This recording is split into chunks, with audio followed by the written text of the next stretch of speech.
Hoover Dam is a concrete arch gravity dam in the Black Canyon of the Colorado River, on the border between the U.S. states of Nevada and Arizona.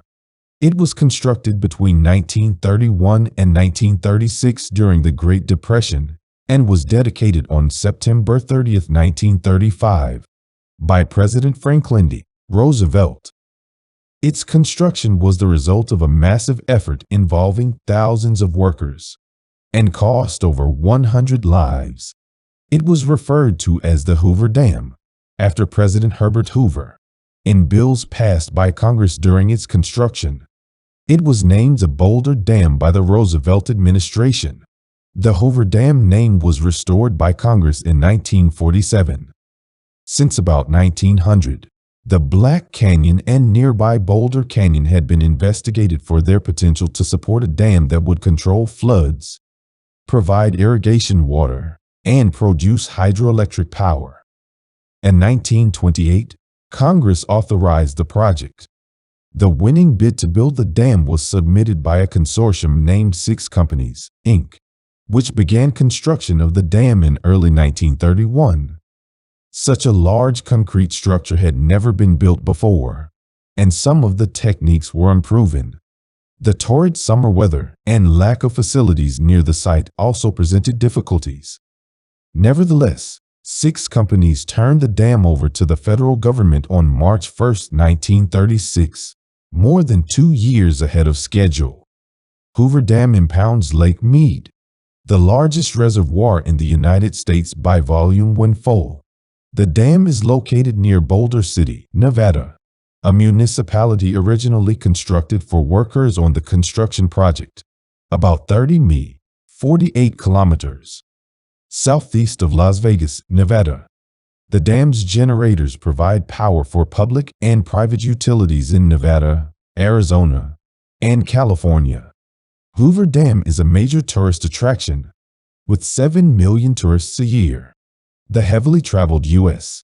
Route 93, US 93, ran along the dam's crest until October 2010, when the Hoover Dam bypass opened. As the United States developed the Southwest, the Colorado River was seen as a potential source of irrigation water. An initial attempt at diverting the river for irrigation purposes occurred in the late 1890s, when land speculator William Beatty built the Alamo Canal just north of the Mexican border. The canal dipped into Mexico before running to a desolate area Beatty named the Imperial Valley. Though water from the Imperial Canal allowed for the widespread settlement of the valley, the canal proved expensive to operate. After a catastrophic breach that caused the Colorado River to fill the Salton Sea, the Southern Pacific Railroad spent $3 million in 1906-07 to stabilize the waterway, an amount it hoped in vain would be reimbursed by the federal government. Even after the waterway was stabilized, it proved unsatisfactory because of constant disputes with landowners on the Mexican side of the border. As the technology of electric power transmission improved, the lower Colorado was considered for its hydroelectric power potential. In 1902, the Edison Electric Company of Los Angeles surveyed the river in the hope of building a 40-foot, 12 meters, rock dam which could generate 10,000 horsepower, 7,500 kW. However, at the time, the limit of transmission of electric power was 80 miles, 130 kilometers, and there were few customers, mostly mines, within that limit. Edison allowed land options it held on the river to lapse, including an option for what became the site of Hoover Dam.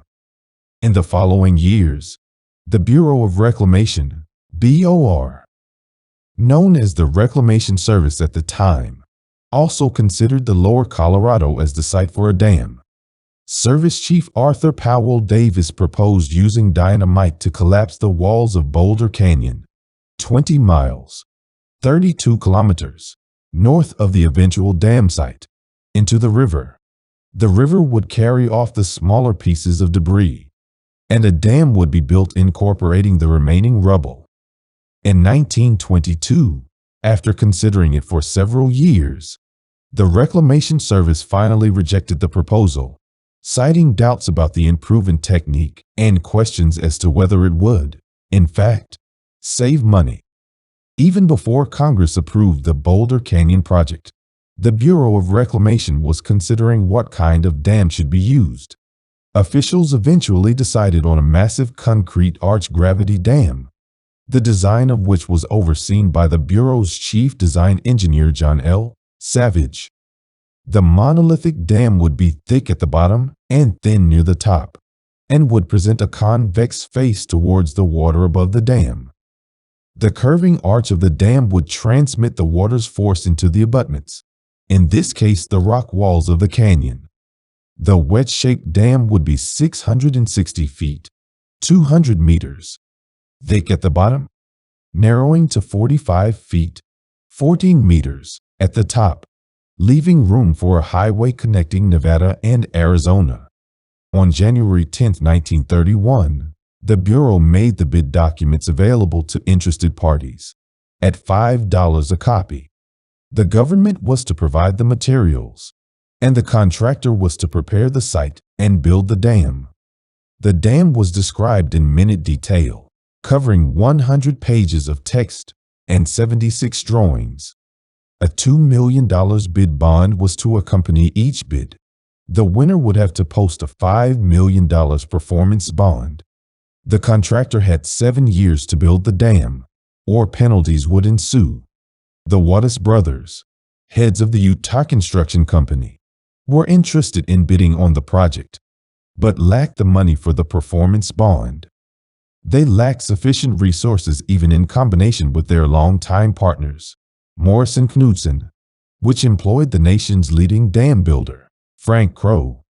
They formed a joint venture to bid for the project with Pacific Bridge Company of Portland, Oregon, Henry J. Kaiser and W. A. Bechtel Company of San Francisco, McDonald and Con Limited of Los Angeles, and the J.F. Shea Company of Portland, Oregon. 30. The joint venture was called Six Companies, Inc., as Bechtel and Kaiser were considered one company for purposes of six in the name. The name was descriptive and was an inside joke among the San Franciscans in the bid, where Six Companies was also a Chinese benevolent association in the city. 31. There were 3 valid bids, and 6 companies bid of $48,890,955 was the lowest, within $24,000 of the confidential government estimate of what the dam would cost to build, and $5 million less than the next lowest bid. The city of Las Vegas had lobbied hard to be the headquarters for the dam construction, closing its many speakeasies when the decision-maker, Secretary of the Interior Ray Wilbur, came to town. Instead, Wilbur announced in early 1930 that a model city was to be built in the desert near the dam site. This town became known as Boulder City, Nevada. Construction of a rail line joining Las Vegas and the dam site began in September 1930.